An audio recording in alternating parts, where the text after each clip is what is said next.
Halo Sobat Samakanang, gimana kabarnya? Semoga kalian baik-baik saja ya.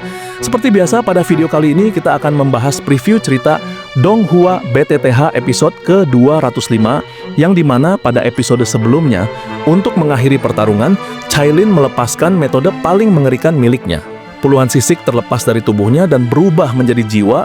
7 warna surga menelan Python membentuk jaring energi absolut yang menghancurkan pertahanan Huangtian. Meski mencoba kabur dengan kembali ke wujud manusia, ia tetap dihantam ekor pelangi raksasa dari langit. Tubuhnya terlempar dan menciptakan ngarai raksasa, menandai kekalahannya yang telak. Setelah debu mengendap, Python 9 warna kembali berubah menjadi Cailin dalam wujud manusia. Aura Dousheng dan martabat seorang ratu membuat seluruh suku Heavenly Demon Phoenix gemetar. Namun tatapannya melunak saat bertemu Xiaoyan. Sayangnya kemenangan itu terhenti ketika Huangtian mengungkap kabar mengerikan Xian diserang di Pulau Naga Timur. Merasakan segel naga melemah, Xiaoyan segera merobek ruang dan pergi, bersumpah akan memusnahkan seluruh suku Phoenix jika Xian sampai mati. Di Pulau Naga Utara, situasi telah berubah menjadi neraka darah. Raja Naga Utara mengaktifkan formasi demon transformasi naga, menumbalkan ribuan naga dan menyatu dengan 2 raja naga lainnya, menciptakan monster 3 wajah berkekuatan mendekati Dousheng bintang 6. Xian terdesak hingga nyaris tewas. Di saat kritis, Xiaoyan muncul dari api merah muda, menyelamatkan Xian dan memerintahkan Cailin untuk mundur. Menghadapi monster neraka itu seorang diri, Xiaoyan bersiap melampaui batasnya. Pertarungan pamungkas pun dimulai menuju kelahiran kekuatan api pemusnahan yang sesungguhnya. Dan itu merupakan inti cerita pada cerita sebelumnya. Kalau begitu, sekarang langsung saja kita masuk ke bagian cerita terbaru. Xiaoyan terhuyung mundur puluhan langkah setelah benturan fisik yang keras. Raja Naga Utara tertawa terbahak-bahak. Ia mencemooh kemampuan Xiaoyan, menganggapnya tidak sepadan dengan reputasinya sebagai penakluk aula jiwa, sambil bersiap melancarkan serangan pemungkas. Kendati demikian, di tengah tekanan mematikan itu, Xiaoyan justru menarik seluruh auranya ke dalam. Di lautan jiwanya, Little Yi, roh api perwujudan Purifying Demonic Lotus Flame, berdiri tegak. Xiaoyan dan Little Yi kemudian bergerak serempak, membentuk segel tangan kuno yang belum pernah muncul di benua ini. Teknik ini merupakan hasil pemahamannya yang mendalam setelah menyempurnakan api surgawi peringkat 3 tersebut. Xiaoyan lalu mendongak menatap Raja Naga Utara, sementara warna hitam di matanya sepenuhnya berubah menjadi merah muda kristal. Ia menyatakan dengan tenang bahwa jika Raja Naga Utara merasa bangga dengan tubuh monstrosnya, maka inilah saatnya membuktikan apakah tubuh berdarah itu sanggup menahan suhu dari penghancuran total. Sontak tepat ketika pedang monster tersebut hanya berjarak beberapa meter dari kepalanya, Xiaoyan melepaskan segel yang telah ia siapkan. Pada saat itu, ia mengaktifkan penyatuan antara manusia dan api, memanggil tubuh api pemusnahan. Ledakan energi spiritual dan api yang belum pernah terjadi sebelumnya meletus dari tubuh Xiaoyan. Cahaya merah muda yang menyilaukan menelan seluruh Pulau Naga Utara, bahkan mengalahkan sinar matahari yang menembus alam kosong. Tubuh Xiaoyan membesar secara fantastis, bukan berubah menjadi monster daging, melainkan menjelma menjadi raksasa api transparan setinggi ribuan kaki.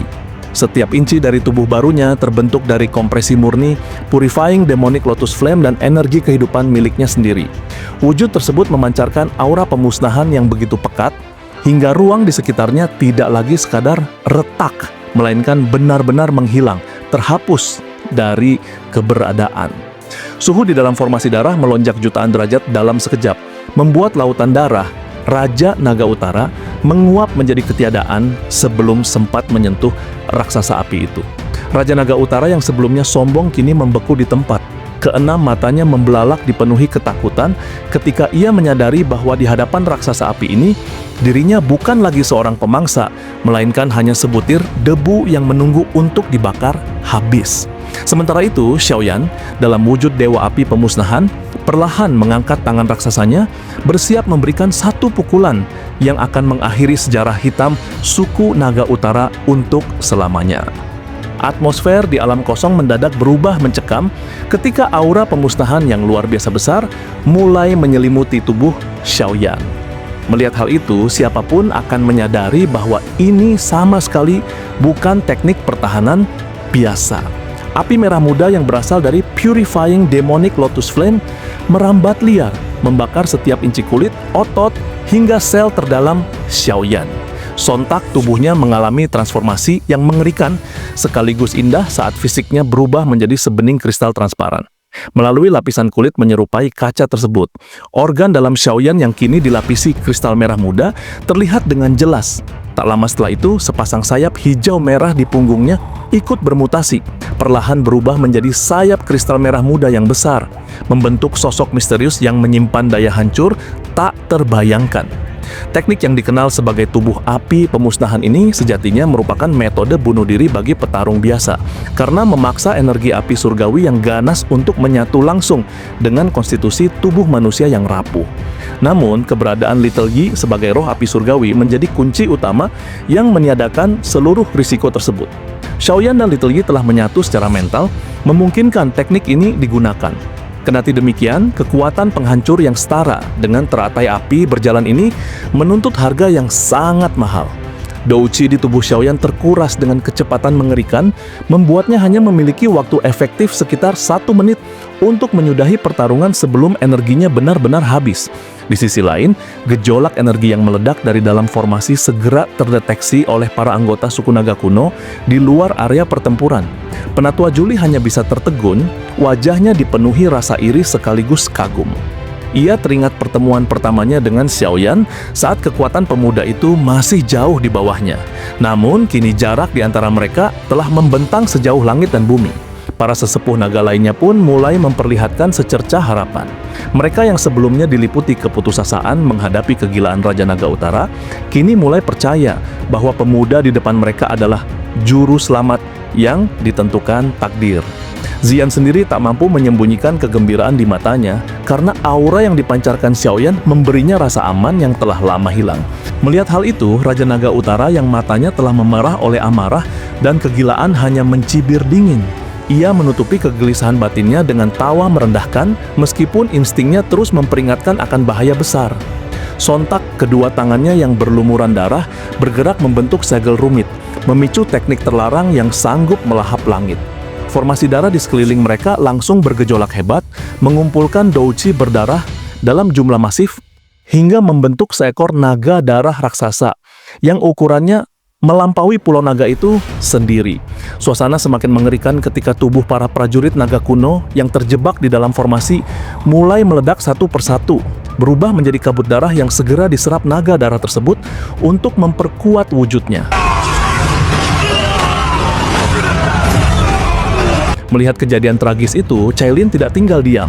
Ia bergegas bergerak secepat kilat menggunakan kekuatan 7 warnanya untuk menarik keluar anggota suku naga yang masih hidup dari dalam formasi maut tersebut. Meski telah mengerahkan seluruh kemampuannya, ledakan tubuh para tumbal tetap sulit dicegah, membuat wajah cantiknya dipenuhi kerutan kecemasan. Namun, Raja Naga Utara justru semakin tenggelam dalam kegilaan. Baginya, anggota sukunya sendiri hanyalah sampah yang pantas dikorbankan demi kekuatan. Tak lama setelah itu, ia melompat dan menyatukan diri ke dalam mulut naga darah raksasa tersebut, menyebabkan sisik naga itu memancarkan cahaya dingin yang tampak semakin nyata. Naga darah yang kini telah menyatu dengan jiwa Raja Naga Utara menatap Xiaoyan dengan kebencian yang mendalam. Sontak mulutnya terbuka lebar menyemburkan cahaya darah setinggi 10.000 kaki yang membawa hawa kematian. Kekuatan serangan itu begitu besar hingga ruang hampa di sekitarnya mulai runtuh. Ziyan yang menyaksikan pemandangan tersebut segera memberi peringatan karena ia tahu serangan itu mampu memusnahkan seorang ahli Dousheng bintang 5 dalam sekejap. Mendengar hal itu, Xiaoyan tetap berdiri tenang, mata kristalnya berkilau dingin. Ia merasakan kekuatan destruktif mengalir di setiap sarafnya dan yakin bahwa tidak ada yang dapat menghalangi jalannya. Sehingga alih-alih membangun pertahanan, Xiaoyan justru melakukan sesuatu yang mengejutkan semua pihak. Ia mengepakkan sayap api merah mudanya dan melesat maju seperti meteor yang jatuh dari langit. Tabrakan antara cahaya darah dan tubuh api pun terjadi di tengah kehampaan. Namun hasilnya benar-benar di luar nalar. Cahaya darah yang semula tampak tak tertandingi mendadak meredup dan hancur berkeping-keping saat bersentuhan dengan tubuh Xiaoyan. Serangan naga darah itu runtuh sepenuhnya, seolah kekuatan Raja Naga Utara hanyalah asap di hadapan api sejati. Melihat hal itu, kegilaan di mata Raja Naga Utara mencapai puncaknya. Ia tidak mampu menerima kenyataan bahwa kekuatan yang diperoleh dengan menumbalkan ribuan nyawa dapat dipatahkan dengan begitu mudah. Dalam keputusasaan mutlak, ia mengambil langkah terakhir yang paling biadab. Ia memeras seluruh energi naga darah hingga membentuk sebuah manik gelap berdiameter 5 kaki, dipenuhi urat-urat darah yang berdenyut, manik jiwa naga, benda terkutuk yang tercipta dari paksaan pengumpulan jiwa anggota suku naga yang telah ia bunuh. Sontak para anggota suku naga kuno yang menyaksikannya berteriak murka karena sang raja bahkan tidak membiarkan jiwa leluhur mereka beristirahat. Kendati demikian, Raja Naga Utara sama sekali tidak peduli. Dengan tawa mengerikan, ia melontarkan manik jiwa naga itu ke arah Xiaoyan, berharap ledakan jiwa tersebut akan menyeret musuhnya ke liang lahat bersamanya. Kehampaan di sekitar Pulau Naga seolah membeku saat manik darah raksasa yang membawa energi pemusnahan itu meluncur deras menuju Xiaoyan. Seluruh pasang mata dari anggota suku Naga Void kuno tertuju pada titik tabrakan tersebut dengan perasaan yang sangat tegang, seolah napas mereka tertahan di tenggorokan. Melihat hal itu, Raja Naga Utara yang sudah kehilangan kewarasannya tertawa dengan sangat liar karena merasa bahwa dengan manik jiwa naga tersebut tidak akan ada seorang pun di dunia ini yang sanggup menghalangi langkahnya untuk menguasai seluruh suku naga. Namun tawa yang menggelegar itu mendadak terhenti secara kasar, menyisakan kesunyian yang mencekam saat ia menyaksikan pemandangan yang benar-benar mustahil bagi logikanya. Xiaoyan berdiri di sana dengan ketenangan yang luar biasa, seolah serangan maut tersebut hanyalah debu yang lewat di depannya. Di sisi lain, di telapak tangannya, gelombang api merah muda yang tampak sangat hidup mulai melingkar dan menyebar, menciptakan sebuah perlindungan yang tak tertembus oleh energi negatif apapun. Sontak, manik darah yang berisi aroma kematian tak berujung itu terhenti tepat di atas tangan Xiaoyan tanpa meledak sedikit pun. Alih-alih menghancurkan segala sesuatu di sekitarnya, manik tersebut justru mulai memucat karena kekuatan murni dari Purifying Demonic Lotus Flame bekerja dengan kecepatan yang mengerikan untuk mengikis habis setiap partikel energi berdarah yang kotor hingga kembali murni. Melihat kejadian itu, Raja Naga Utara langsung meraung penuh kemarahan sekaligus ketakutan yang mendalam karena menyadari bahwa koneksi batin yang ia tanamkan pada manik tersebut telah terputus total dalam sekejap mata. Kendati demikian, Xiaoyan sama sekali tidak terpengaruh oleh amukan tersebut dan terus mengangkat tangan kristalnya guna membiarkan api surgawi merah muda itu bersiul mengepung seluruh permukaan manik darah. Xiaoyan memahami sepenuhnya bahwa api miliknya memiliki kemampuan untuk memurnikan segala hal di alam semesta, termasuk jiwa-jiwa anggota suku naga yang sebelumnya telah dikorbankan secara keji oleh sang raja yang haus kekuasaan tersebut. Tak lama setelah itu, aura darah yang pekat dan menjijikkan dari manik tersebut telah hilang sepenuhnya, menyisakan sebuah bola cahaya merah muda pucat yang memancarkan energi jiwa yang sangat masif. Di dalam bola tersebut, Xiaoyan bisa merasakan getaran dari ribuan jiwa anggota suku naga yang memohon dengan penuh keputusasaan agar penderitaan mereka dibalaskan kepada sang pengkhianat. Dengan senyuman yang penuh arti, Xiaoyan memandang ke arah Raja Naga Utara dan mengisyaratkan bahwa ia akan segera mengembalikan semua energi tersebut kepada pemilik aslinya. Sehingga hanya dengan satu jentikan jari yang ringan, manik merah muda itu terlontar kembali dengan kecepatan yang jauh lebih mengerikan daripada saat pertama kali dilemparkan. Melihat hal itu, wajah Raja Naga Utara mendadak pucat pasi karena syok yang luar biasa hebat menyergapnya saat menyadari manik tersebut kini menjadi ancaman kematian bagi dirinya sendiri.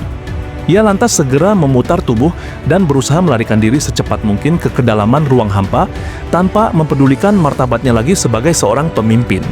Namun manik merah muda itu seolah memiliki nyawa sendiri dan terus terbang mengejar sambil menampilkan proyeksi wajah-wajah penuh amarah dari para korban yang telah ia lahap sebelumnya.